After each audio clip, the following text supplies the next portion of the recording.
Upendra sir ಅಂದ್ರೆ different. ಎಲ್ಲರ ತಲೆಯಲ್ಲಿ ಹುಳ ಬಿಡ್ತಾರಂತ ಎಲ್ರಿಗೂ ಗೊತ್ತಿತ್ತು. ಎಲ್ಲ ಅಭಿಮಾನಿಗಳ ತಲೆಯಲ್ಲಿ ಮತ್ತೆ ಹುಳ ಬಿಟ್ರು. ನಮ್ಮ ಭಾರತ ದೇಶಕ್ಕೆ ಒಂದು ಒಳ್ಳೆ ಮೆಸೇಜ್ ಕೊಡುವಂತ ಸಿನಿಮಾ ಯುವ ಆಗುತ್ತೆ ಅಂತ ಅನ್ಕೊಂಡಿದ್ದೀವಿ ಸರ್. ಯುವ ಟೀಸರ್ ನೋಡಕ್ಕಂತಾನೆ ಕಲಬುರಗಿ ಜಿಲ್ಲೆ ಸೇಡಂ ತಾಲೂಕದಿಂದ ಬಂದಿದ್ದೀನಿ. 600 ಕಿಲೋಮೀಟರ್ ಇಂದ ನಾ ಬಂದಿದ್ದೀನಿ. ಉಪೇಂದ್ರ ಸರ್ ಅಂದ್ರೆ ಡಿಫ್ರೆಂಟ್. ಎಲ್ಲರ ತಲೆಯಲ್ಲಿ ಹುಳ ಬಿಡ್ತಾರಂತ ಎಲ್ರಿಗೂ ಗೊತ್ತಿತ್ತು. ಇವತ್ತು ಎಲ್ಲ ಅಭಿಮಾನಿಗಳ ತಲೆಯಲ್ಲಿ ಮತ್ತೆ ಹುಳ ಬಿಟ್ರು. ಅದು ಹೇಗಿದೆ ಅಂತಂದ್ರೆ ಟೀಸರ್ ತೋರಿಸಿ ಅಂದಾಗ ಎಲ್ಲಪ್ಪ ನೀವೆಲ್ಲ ಈಗ ನೋಡ್ತಾ ಇರಿ, ನೀವು ಈಗ ನೋಡಬೇಕು ಈ ಥಿಯೇಟ್ರಲ್ಲಿ, ಊರ್ವಶಿ ಥಿಯೇಟ್ರಲ್ಲಿ ಅಂದಾಗ ನಾವೆಲ್ಲ ಬಂದ್ವಿ. ವೈಟ್ ಸ್ಕ್ರೀನ್ ಮೇಲೆ ಬರೀ ಸೌಂಡು, ಕುದುರೆ ಸೌಂಡು ಅದೆಲ್ಲ ಬಂತು. ಫಸ್ಟ್ ನೋಡಿದಾಗ ಏನು ಅನ್ಸಲಿಲ್ಲ. ಸೆಕೆಂಡ್ ನೋಡಿದಾಗ ಕಣ್ಣು ಮುಚ್ಕೊಂಡು ಕರೆಕ್ಟಾಗಿ ಯೋಚನೆ ಮಾಡಿದರೆ ಏನೇನೋ ಆಗ್ತಾ ಇತ್ತು. ಆ ಥರ ಒಳ್ಳೆ ವಿಚಾರಗಳು ನಾವೆಲ್ಲರೂ ತಗೊಳ್ಬೇಕು.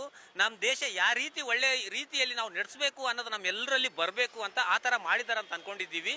ಸಿನಿಮಾ ಹತ್ರ ಅದ್ಭುತವಾಗಿ ಬರುತ್ತೆ ಅಂತ ಅನ್ಕೊಂಡಿವಿ. ಆದರೆ ಇಡೀ ನಮ್ಮ ಭಾರತ ದೇಶಕ್ಕೆ ಒಂದು ಒಳ್ಳೆ ಮೆಸೇಜ್ ಕೊಡುವಂತ ಸಿನಿಮಾ ಯುವ ಆಗುತ್ತೆ ಅಂತ ಅನ್ಕೊಂಡಿದ್ದೀವಿ. ಯಾವುದೋ ಒಂದು ವಿಷಯ ಟಚ್ ಮಾಡಿದಾರಂತೆ, ಇಡೀ ಪ್ರಪಂಚದಲ್ಲೇ ಯಾರು ಟಚ್ ಮಾಡಿಲ್ವಂತೆ ಆ ವಿಷಯನ ಯುವ ಸಿನಿಮಾದಲ್ಲಿ ಟಚ್ ಮಾಡಿದಾರಂತೆ. ನಾವೆಲ್ಲ ತುಂಬಾ ಕುತೂಹಲದಿಂದ ಸಿನಿಮಾ ಯಾವಾಗ ಬಿಡುಗಡೆ ಆಗುತ್ತೆ, ಆ ವಿಷಯ ಏನಿದೆ, ಆ ವಿಷಯದಿಂದ ನಮ್ಮೆಲ್ಲರಿಗೂ ಏನ್ ಅರ್ಥ ಆಗುತ್ತೆ, ಇಡೀ ಭಾರತ ದೇಶಕ್ಕೆ ಏನ್ ಆಗುತ್ತೆ ಅಂತ ನಾವೆಲ್ಲರೂ ತುಂಬಾ ಕಾತುರದಿಂದ ಕಾಯ್ತಾ ಇದ್ದೇವೆ. ಉಪೇಂದ್ರ ಸರ್ ಅವರಿಗೆ ಕರ್ನಾಟಕದಲ್ಲಿರುವ ಎಲ್ಲ ಉಪೇಂದ್ರ ಅಭಿಮಾನಿಗಳ ವತಿಯಿಂದ ಹಾಗೂ ಎಲ್ಲ ಸಿನಿಮಾ ಹೀರೋಗಳ ಅಭಿಮಾನಿಗಳ ವತಿಯಿಂದ all the best Uppi sir, all the best Uppi sir.